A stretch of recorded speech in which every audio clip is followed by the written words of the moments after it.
සමක ප්‍රතිරෝධය සෙවීම සම්බන්ධව කතා කරන්න යද්දී පුතේ අපිට ඊගාවට හම්බෙන අවස්ථාව වෙන්නේ වීස්ටන් සේතු පරිපත. වීස්ටන් සේතු පරිපත කියන්නේ ප්‍රතිරෝධ පහකින් සමන්විත පරිපත ජාලයක්.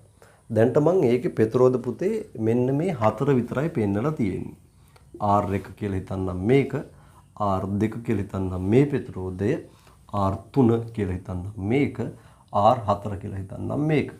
දැනට නම් මේ පරිපත ජාලය පුතාට පේනවා මෙතනින් යන ධාරාව මෙතනින් එන නිසා මේ දෙක ශ්‍රේණිගතයි, මෙතනින් එන දෙන්න ධාරාව මෙතනින් යන නිසා මේ දෙක ශ්‍රේණිගතයි. ඉතින් ওই වගේ තැනක පුතාට සමකය හොයන්න මේ දෙක වෙනම ශ්‍රේණිගත නිසා අතුළු කරලා ඒ කියන්නේ දෙන්න එකතු කරන්න එපානේ. ඒ දෙක වෙනුවට තනි ප්‍රතිරෝධයක් AB අතර සම්බන්ධ කෙරුව හැකි.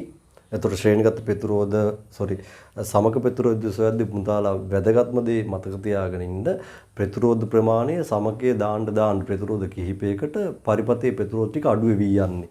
එතකොට පුතා මෙන්න මෙතන මේ ප්‍රතිරෝධ දෙක වෙනුවට සමකයක් ලියුවොත් ඔයාලට ප්‍රතිරෝධ ටික දෙකක් අයින් වෙලා එකක් ලියවෙනවා. එහෙම තමයි මේක අවසානට එක ප්‍රතිරෝධයක් දක්වා අසුරු කරගන්නේ. අපි මේක ප්‍රැක්ටිස් කරමු ඉස්සරහට. හරි දැන් ඕක මතක තියන් ඉන්න. හරි එතකොට R2යි R4යි පුතාට සුළු කරලා එතන තනි එකක් දැම්මහම දෙන්නම AB අතර වැටෙන්නේ. මෙයා AB අතර මොකද මේ ජාලයේ ඉන්නේ AB අතර නිසා මේ ජෝඩුවේ ඉන්නේ AB අතර නිසා එයා විනුත් තනි එකක් ගහන්න වෙන්නේ AB අතර. ඉතින් එන උත්තර දෙක පුතාට පේනවා සමාන්තරගත වෙනවා. AB අතරනේ දෙන්නම අවසන්ට වදින්නේ. එතකොට ඒ උත්තරේ පුතාට සමාන්තරගත නම් සුළු කරලා ගන්න පුළුවන්. අපි කෙටි ක්‍රමත් එක්කම දැන් කියලා දීලා තියෙන්නේ.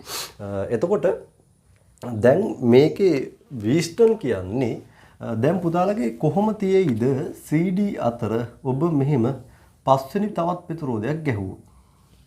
දැන් කතාව විජාබහ වුණා. ඇයි දැන් මෙතනින් යන ධාරාව පුතේ දෙකට බෙදෙනවා. මෙතනින් යන ධාරාව එක්කෝ මෙතනින් යන ධාරාවක් එක්ක එකතු වෙලා යනවා. ඒ කියන්නේ පුතාගේ ධාරාවන් දැන් අර R1 R3 හරහා සමාන වෙන්නේ නැහැ. R2 හා R4 හරහා ධාරාවන් සමාන වෙන්නේ නැහැ. හරි. එතකොට මෙයා අර කලින් කිව්ව සරල ක්‍රමයට සුළු කිරීම කරන්න බෑ. දැන් මෙවැනි අවස්ථාවකදී ඔබට එක විශේෂ අවස්ථාවක් ගැන කියනවා මෙන්න මෙහෙම පුතේ R1යි R2යි කියන අනුපාතය R1 මෙයා බෙදීම මෙයා බෙදීම R2 මෙයා බෙදීම මෙයා R3 බෙදීම R4 ඕක ඉතින් හරස් ගුණිතය දාලා පුතාලට ඕන නම් R1 බෙදීම R3 මෙයා බෙදීම මෙයා එතකොට සමානයි මෙයා බෙදීම මෙයා නැත්තම් උඩයට මාරු කළා. ඒක ඔබ ලියන විදිහේ ඔබ හදාගන්න මොකක් හරි ක්‍රමයකට මෙයා බෙදීම මෙයා කියලා ගත්තොත් මෙයා බෙදීම මෙයා. මේක බෙදීම මෙයා කියලා ගත්තොත් මේක බෙදීම මේක. මෙයා බෙදීම මෙයා කියලා ගත්තොත් මෙයා බෙදීම මෙයා. ඒ කියන්නේ ඒක ඕන විදිහකට ඉදිරිපත් කරන්න පුළුවන්. අපි එක සම්මත ක්‍රමයකට ඔහොම බලාගත්තාම ඔහොම වුණොත් කියනවා මෙන්න මේ ප්‍රතිරෝධයේ හරහා ධාරාවක් යන්නේ නෑලු. ඒ කියන්නේ R5 ප්‍රතිරෝධයේ හරහා ධාරාවක් යන්නේ නෑලු. ඉතින් ධාරාවක් යන්නේ නැත්තම් මෙයා පරිපතේ සමග ප්‍රතිරෝධයට බාධාවක් ඇති කරන්නේ නැහැ. ඇයි? ඒ පුතේ අපි කිව්වේ ප්‍රතිරෝධ සමූහයක් එකතු වෙලා කෝෂකින් ගන්න ධාරාව ගන්න පුළුවන් තනි ප්‍රතිරෝධය කියන්නේ අපි සමග ප්‍රතිරෝධය කියලා කතා කරේ. එතකොට මෙයා පරිපතෙන් ධාරාව ගන්න නැත්තම් එහෙනම් එයා සමකයට බලපෑමක් ඇති කරන්න බෑ. තේරෙනවද පුතාලට? ඔව් එහෙනම් අපිට එයාව පරිපතෙන් අයින් කරලා සමක වෙන්න පුළුවන්. හරි. එහෙනම් වීස්ටන් සේතු පරිපතයක අන්න වීස්ටන් සේතු සම්බන්ධය අර සම්බන්ධය තෘප්ත කරොත් මෙන්න මේ පස්වෙනි ප්‍රතිරෝධය පරිපතයෙන් ඉවත් කර සුළු කිරීම කරන්න පුළුවන්. එහෙනම් අපි මේක ලියාගෙන මේක ඇයි එහෙම වෙන්නේ කියන එක ඔප්පු කරගන්න ඕන. එහෙනම් දැම්මම කරන්න යන්නේ මෙන්න මේ ප්‍රකාශනය ඔප්පු කරන්න යන්නේ. හරි නේද?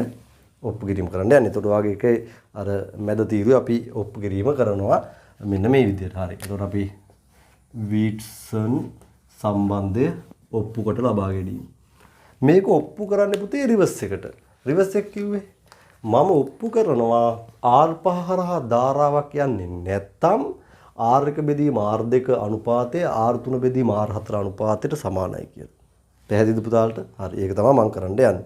හරි. එහෙනම් මම පළවෙනි පොයින්ට් එක ලියනවා R5 හරහා ධාරාවක් ගලා නොයයි නම් R5 හරහා ධාරාවක් ගලා නොයයි නම් මට කියන්න පුළුවන් මේ C ලක්ෂයයි D ලක්ෂයයි විභව සමානයි. ඒයි මම එහෙම කියන්නේ ඔයාට එතන විභවාන්තරයක් නැති වෙන්නට ඕන ධාරාව බිඳුවක් වෙනවා. ඒ පුතේ විභවාන්තරය කියන්නේ IR ගුණිතේනේ. එතකොට IR ගුණිතය දැන් බිඳුවක් කියලා තියෙන බිඳුවරකාර පහ කියන්නේ බිඳුවයිනේ. එහෙනම් CD අතර විභවාන්තරයක් නැහැ. එහෙනම් මම කියනවා R පහ ධාරාවක් ගලා නොයයි නම් VCD සමානයි බිඳුව විය යුතුයි. මේක තාර්කික කතාවක්. V සමාන IR ට අනුව මම කියන්නේ. හරි? R පහ ධාරාවක් කියන්නේ නැත්නම් C හා D අතර විභවාන්තරයක් නැහැ. එතකොට විභවාන්තරයක් නැහැ කියන්නේ C ගේ D ගේ විභව සමාන වෙන්න ඕන. මොකද විභව වෙනස් වුණොත් විභවාන්තරයක් වෙනවනේ. එනම් අපිට කියන්න පුළුවන් එනම් VC සමානයි VDV. ඒ කියන්නේ වගේ C ගේ D ගේ විභව සමාන වෙනවා. හරි. එතකොට දැන් අපිට මේ දෙන්නගේ විභව සමාන නම් ඔයාට මේ ලක්ෂ්‍යයේ විභවයේ පොදුවේ තියෙන නිසා මෙතනින්ද මෙතනට විභවාන්තරයයි මෙතනින්ද මෙතනට විභවාන්තරයයි සමානයි කියලා හිතන්න පුළුවන්. මේක ඔබට තේරුම් ගන්න මම ඉලක්කම් ටිකක් දැම්මුත් මේක වෝල්ට් 10 නම් මෙතන අපි හිතන්නකො වෝල්ට් 0යි කියලා. විභවය මම නිකන් ඉලක්කම් ටිකක් දාලා ඔයාලට කියලා දෙන්න යන්නේ.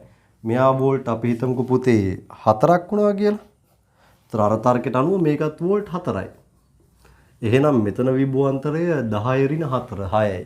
මේකත් 10 ඍණ 4. ඒ කියන්නේ 6යි. ඒ කියන්නේ මේ දෙක අතර විභවාන්තරයයි මේ දෙක අතර විභවාන්තරයයි සමානයි. හරි. එතකොට අපි ලියන්න පුළුවන් එවිට පළවෙනි තර්කය VAC සමානයි VAD වේ. හැබැයි VAC පුතාලට ලියන්න පුළුවන් දැන් අපි හිතමු මේ පැත්ත මේන ධාරාව මේ පැත්තට I1 කියලා කෑල්ලකුයි මේ පැත්තට I2 කියලා කෑල්ලකුයි බවට කැඩුණා කියලා. I1 ධාරාව කෙලින්ම මේ පැත්තෙන් යනවා. අයි මේ ධාරාව බිඳුවයිනේ. I2 ධාරාව මෙතනින් ධාරාවක් එන්නේ නැති නිසා කෙලින්ම මේ පැත්තට පාස් වෙනවා. එහෙනම් මම VAC නැවත් AC අතර විභවාන්තරය ලියනවා IR ගුණිතයක් විදියට. ඒතර AC අතර විභවාන්තරය ලිව්ව හැකි එතන IR ගුණිතය I1 R1. ඒතර පුතාලට මේක ලිව්ව හැකි I1 R1 සමානයි AD කියන විභවාන්තරය ලිව්ව හැකි I2 R2. I2 R2 පළවෙනි සමීකරණය. හරි. එලෙසම පුතාලට ඊගාව එක ලියන්න පුළුවන් මෙතනින්ද මෙතනට විභවාන්තරයයි මෙතනින්ද මෙතනට විභවාන්තරයයි සමානයි. පැහැදිලි නේද පුතේ? එහෙනම් අපිට ලියන්න පුළුවන් VCD සමානයි VDB. මේ ඔක්කොම උනේ මෙතන විභව සමාන වුම නිසා. VCD පුතාට ලියන්න පුළුවන් I1 R3. මේක I1 R3 සමානයි මේක I2 R4. I2 R4. තේරෙනවද පුතේ? මෙතන මෙතන විභවාන්තරය I1 R3 මෙතන මෙතනට විභවාන්තරය I2 R4. හරි. එතකොට ඒක පුතේ අපි දෙවෙනි සමීකරණය.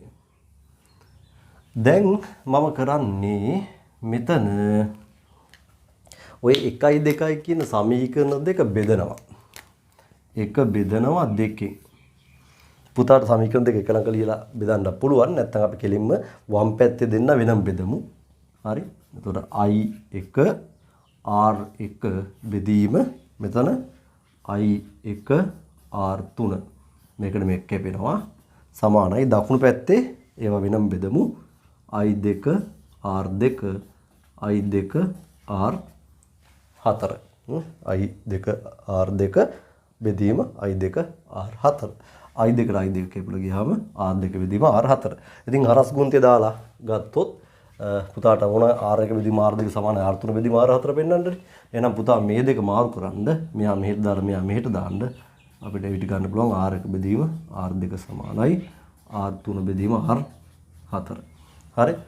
ඔන්න වගේ එතකොට ප්‍රකාශනය ඔප්පු වුණා. එතකොට එන ඔබට කියන්න පුළුවන් අර විදිහට ප්‍රකාශනය මෙන්න මේ වගේ ප්‍රකාශනයක් නැත්නම් මේ අනුපාතයක් තෘප්ත වෙනවා නම් ඔබගේ මේ පැත්තට ඇවිත් මේ ඔක්කොම වෙලා VC සමානයි VD වෙලා VCD විභවාන්තරයේ බිඳුවක් වෙලා R පහර ධාරාව බිඳුවක් වෙලා යනවා. හරි නේද? එහෙනම් මේ ටික අපි බොහොම පැහැදිලිව පුතේ ලියා ගන්න ඕන. ඉතින් අපි ලියා ගන්න යද්දී පුතාලා වලින්ම මේ පරිපතේ අඩුපාඩු ටික පෙන්න ගන්න මේ වෝල්ටේජ් ටික ලිවීම අවශ්‍ය නැහැ. මොකද ඒක අපිට එහෙම පෙන්වන්න බෑනේ. මම නිකන් ඔයාලට තේරුම් ගන්න ඕන නිසා දැම්මේ. හරි. එහෙනම් පරිපථය සම්පූර්ණ කරලා වම් පැත්තේ තීරුව යටින් මෙහෙම ලියාගෙන යන්න. වම් පැත්තේ තීරුව යටින් රූපේ පෙන්වා ඇති ආකාරයේ පරිපථයක් වීස්ටර්න් පරිපථයක් නම් වන අතර කියලා කමාවක් දාලා යටින් ගන්න. මෙවැනි පරිපථයක R1 බෙදීම R2 සමානයි R3 බෙදීම R4 වරන් ඇතුලේ හෝ R1 බෙදීම R3 සමානයි R2 බෙදීම R4 වරන් වහලා වන්නේ නම් R5 ප්‍රතිරෝධය තුලින් ධාරාවක් ගලා නොයන බව පෙන්විය හැක. R5 ප්‍රතිරෝධය හරහා ධාරාවක් ගලා නොයන බව පෙන්විය හැක. ඊට පස්සේ සතුපැනෙන් දාලා ලියන්න. එවැනි අවස්ථාවකදී R5 පරිපථේ නිවත් කොට සමක ප්‍රතිරෝධය සෙවිය හැක. R5 පරිපථයෙන් වත් කොට සමක ප්‍රතිරෝධය සෙවිය හැක. හරි. එහෙනම් දැන් අපි වීස්ටර්න් සම්බන්ධය ඔප්පු කිරීම කියලා මැද තීරුවේ වගේ දෙවෙනි තීරුව තියෙනවානේ. මැද තීරුවේ ගන්න වීස්ටර්න් සම්බන්ධය ඔප්පු කිරීම. හරි. ඒ අර්ථේ ලියාගෙන යමු අපි. පළවෙනි එක R5 හරහා ධාරාවක් ගලා නොයන විට VCD සමානයි බිඳුව විය යුතුයි. VCD සමානයි බිඳුව විය යුතුයි. ඒකටම ලියන්න. එනම් VC සමානයි VD වේ. VC සමානයි VD වේ. එවිට කියලා මේ ටිකම ඔප්පු කිරීම පියවර වෙන්නේ VAC සමානයි VAD. VAC කියන්නේ පුතාලා ලියන්න පුළුවන් I1 R1. VAD ලියන්න පුළුවන් I2 R2 IR ගුණිතයක් විදියට. ඊට පස්සේ VCD සමානයි VDB. CD ලියන්න පුළුවන් I1 R3. DB ලියන්න පුළුවන් I2 R4. හරි. එතකොට 1 2 කියලා අරගෙන ඔයාලට ඉඩ තියෙන විදිහට 1 2න් බෙදලා එක්ක දකුණු පැත්තෙන් නැත්නම් පල්ලෙන් හරි කවන්නේ අරක ඔප්පු කරලා තියන්න. හරි. එහෙනම් ඒ ටික පැහැදිලි නම් පුතාලගේ මේක සම්බන්ධව පුංචි වැදගත් කරුණක් අපි දාගමු. ඒක දාගෙන අපිට පුළුවන් වීස්ටර්න් සම්බන්ධයට අදාළ කොටස් ටික ඉවරයක් කරගන්න. හරි. වීස්ටර්න් සේතු පරිපථය සම්බන්ධ කොටසේ වැදගත් කරුණු වලට අදාළව පුතාලා මේ එක්සාම්පල් එක ලියන්න මෙහෙම පහත පරිපථයේ ගැලනෝමීටරය වරහන් ඇතුලේ මෙන්න මේ විදිහට G ලියලා රවුන්ඩ් කරගන්න. ගැලනෝමීටරය තුලින් ධාරාවක් ගලා නොයයි නම් කැපිටල් R ප්‍රතිරෝධයේ අගය සොයන්න. ඔන්න ඔයාලට දෙන්න පුළුවන් ලස්සන ප්‍රශ්නයක්. එතකොට මෙතන ඔබට ප්‍රතිරෝධ පහට වැඩියෙන් පේනවා. මොකද ගැලනෝමීටරය කියන්නේ මතක තියාගන්න පුතාලා ඒක විද්‍යුත් උපාංගයක්. ඒ කියන්නේ එයාට ප්‍රතිරෝධයක් තියෙනවා. ඒතර මේක ප්‍රතිරෝධයක්. 1 2 3 4 5 6ක්ම තියෙනවා. නමුත් පුතාලට පුංචි දෙයක් මතක් කරොත් මෙන්න මෙතන සමකයක් ගැන හිතුවොත් මෙතන සමාන්තරගතයින් දරුවෝ. එතකොට මෙතන මම සමකය ගැන හිතුවොත් ඔබට ප්‍රතිරෝධ මෙතන 1යි, දැන් 2යි, 3යි, 4යි, මේකයි 5යි. ප්‍රතිරෝධ 5ක් තියෙනවා. ඉතින් මේක වීස්ටර්න් පරිපථයක් කියන එක ඔබ මුලින්ම අඳුර ගන්න ඕන. හරි ලේසි අඳුර ගන්න. මෙන්න මේ මැද එක මකලා දැම්ම නම් පුතාට පේනවා මෙතනින් යන ධාරාව මේ දෙක වෙනුවට ලියන තනියකා හරහා ගිහින් පුතේ මෙතනින් ගිහින් ඍණාග්‍රයට. මෙතනින් එන ධාරාව මේ පැත්තට ගිහින් ඍණාග්‍රයට. ඒ කියන්නේ ඔයගේ අර කලින් තිබ්බා වගේ ලස්සන්ට මේ ලක්ෂ්‍ය අපිට උනන් C කියලා දාගත්තොත් C D අතර ගැලනෝමීටරය ගහලා තමයි මෙයාගේ ශ්‍රේණිගත භාවය මේ උඩ කොටසේ යට කොටසේ ශ්‍රේණිගත භාවය බිඳලා තියෙන්නේ. හරි නේද? එතකොට ඔබට අර කලින් මෙන්න මේ C ටික මෙහෙම උඩට උස්සලා ලියලා තිබ්බේ D මෙහෙම පල්ලයට ඇදලා තමයි කලින් පරිපථය ඇඳලා තිබ්බේ. එතකොට පරිපථයේ පිහිටීමට වඩා වැදගත් වෙන්නේ හැසිරීම. කෝෂයේ අග්‍ර දෙක අතර උඩින් ශ්‍රේණිගතව තිබ්බ දෙකකුයි යටින් ශ්‍රේණිගතව තිබ්බ දෙකකුයි අතර ඔබගේ ශ්‍රේණිගත භාවය බිඳිනවා මෙන්න මේ වගේ අතරමැදි පස් වෙන ප්‍රතිරෝධයක් ඇවිත්. ඒකට දැන් ගැලනෝමීටරයක් දාලා තියෙන හැබැයි උග තුලින් ගන්න ධාරාව බිඳුවයි. ඒ කියන්නේ ගානාව බිඳුවක් නම් මේ වීස්ටර්න් සේතු පරිපථයේ අර වීස්ටර්න් සම්බන්ධය තෘප්ත වෙලා තියෙන්නේ. කියන්නේ මෙයා තුලින් ධාරාව ගලන්නේ නැත්නම් මෙතන ප්‍රතිරෝධය R1 බෙදීම R2 අනුපාතය R3 බෙදීම R4 අනුපාතයට සමාන වෙලා. ඒ කියන්නේ ඔබ දැන් අඳුර ගන්න ඕන මෙන්න මේකේ සමකය R1 විදියට ඉන්නවා. මෙයා R2 විදියට ඉන්නවා. ඔබ ඉගෙන ගත්ත විදියට. මේක R3. මේක R4. එහෙනම් මෙයා බෙදීම මෙයා අනුපාතය, මෙයා බෙදීම මෙයා අනුපාතයට සමාන වෙලා. හරි. එතකොට අපිට කියන්න පුළුවන් පෙන්වා ඇති වීස්ටර්න් පරිපථයේ ගැලනෝමීටර හරහා ධාරාව ශුන්‍ය වන්නේ නම් R1 බෙදීම R2 සමානයි R3 බෙදීම R4 4 විය යුතුයි. R එකට පුතා දාගන්නවා R සමක R දෙකට දැම්ම හැකි 80 පුතේ. R 3ට පුතාට ලියුව හැකි 100. මෙතන 400 R 4. සුළු කරලා බැලුවහම පුතාට R සමකිට උත්තරයක් එයි. මෙතන 4යි මෙයා ගිහින් ගුණුනහම 20යි ඕ. එහෙනම් මේ දෙකේ සමකයේ පුතා දැන් එනවා විස්ටන් සම්බෙදනට අඩුව 20යි ඕ. එහෙනම් ඔබ කල්පනා කරලා බලන්න 60ක් එක්ක කවුරු හිටියද උත්තරේ සමකයේ 20ක් වෙන්නේ. එතකොට ඔබ නිකන් කල්පනා කරලා බැලුවොත් පුතේ මෙතන 63න් බෙදුවොත් නේ 20 වෙන්නේ. 63න් බෙදුවොත් 20 වෙන්නේ. එහෙනම් පුතාට හිතන්න පුළුවන් මේ R කියන්නේ සමාන්තරගත 60 දෙකක්. එයි මෙතන තව 60 එකක් තියෙනවා. මතක නාර ක්‍රමේ මොකද්ද? අපිට සමක ප්‍රතිරෝධයේ සමාන්තරගත ඒවායි ගද්දී විශාලත්වයෙන් සමාන ප්‍රතිරෝධ වලට කන්වර්ට් කරලා තමයි හැමතිස්සෙම හිතන්නේ. එතකොට එක ප්‍රතිරෝධකයක්ගේ ප්‍රතිරෝධ ගාණයෙන් බෙදලා සමක ගත්ත හැකි. එතකොට පුතා මෙතන 60 හිතනවා 60 එකයි. මේ R හිතනවා සමාන්තරගත 60 දෙකයි. තේරුණාද? 60 දෙකයි. එතකොට ඔයාට 60 3යි 60 බෙදීම 3 කියන්නේ ඔයාට 20 හැදෙනවා. එහෙනම් 20 හැදෙන්න මං හිතුවා මෙතන 60 මේකත් 60ක් තියෙන නිසා මෙතන 60 දෙකක් තිබ්බනම් හරි. 60 දෙකක් සමාන්තරගතව තියෙනවා කියන්නේ සමග කීයද පුතේ? හරි. 60 බෙදීම දෙක කීයද? 30යි. එහෙනම් ඔබට මනෝමයෙන් ලියන්න පුළුවන් R කියන්නේ කීයද? 30යි. නැත්තම් ඉතින් 1ට 20 R සමකනේ 1ට R සමක. ඒ කියන්නේ 1ට 20 සමානයි. 1ට R දාන 1ට 60 කියලා අරගෙන සුළු කරලා ගන්න වෙනවා. එහෙම ඉතින් අවශ්‍ය නැහැ. ඔබට ලියන්න පුළුවන් සමාන්තරගත R හා 60 අතර සමක ප්‍රතිරෝධය ඕම් 20ක් වීමට R සමානයි 30යි ඕම් වරන් ඇතුළු වුණා ලියන්න 60 බෙදීම දෙකක් විදියට විය යුතුයි. නම් ඔන්න වඩ උත්තරේ අවසානට ආවා. හරි. එහෙනම් පුතාලා මේක ලියාගත්තේ නැති කට්ටිය මේ පරිපතේ ඇඳලා ලියාගන්න ගැලුණු මීටර පරිපතේ ගැලුණු මීටර හරහා ධාරාව ශුන්‍ය වීමට R1 බෙදීම R2 සමානයි R3 බෙදීම R4 විය යුතුයි. එනම් කියලා ආදේශ කළ R සමග සමානයි 20යි ඕම්. ඊට පස්සේ පෙන්වන්න පුළුවන් සමාන්තරගත R හා 60යි ඕම් ප්‍රතිරෝධවල සමකයේ ඕම් 20ක් වීම සඳහා R සමානයි 30යි ඕම් වරන් ඇතුළේ 60 බෙදීම දෙකක් කියලා පෙන්න ගන්න විය යුතුයි. හරි. එතකොට පුතාලට ඒකේ මම හිතනවා විවරණය පැහැදිලි ඇති කියලා. ඉතින් ඔබට විස්ටම් පරිපතවල මට පෙන්වන්න අවශ්‍ය වුණේ ප්‍රතිරෝධ පහක් දාලා ඔබට නිකන් සරල ඒවා දෙන්නේ නැහැ. මේ වගේ චුට්ටක් ඊට එහා ගිය ස්ටෙප් එකක් දෙයි. සංකීර්ණ නෙවෙයි. පුංචි ස්ටෙප් එකක් ඉස්සරහට තියලා ප්‍රශ්න දෙයි. ඉතින් අමාරු නෑ. try කරලා බලන්න. හරි. එහෙනම් මෙතනින් පස්සේ සංකීර්ණ සම්මිතික පරිපත ගැන මම කතා කරන්න යන්න කලින් ඔයත් එක්ක ගණන් ටිකක් හදලා සංකීර්ණ සම්මිතික පරිපත වලට අදාළ ගැටළු ආකාරයත් එක්ක එයාගේ સિદ્ધාන්ත පොයින්ට් එක කතා කරනවා. ඒතකොට ඒවා ඉදිරි සෙෂන් එක ඔබට හම්බෙයි. දැන්ට මේ ටික තේරුම් ගත්ත දරුවෝ ඔබගේ පළවෙනි ගැටළු ආකාර තුන අත්තරින්න.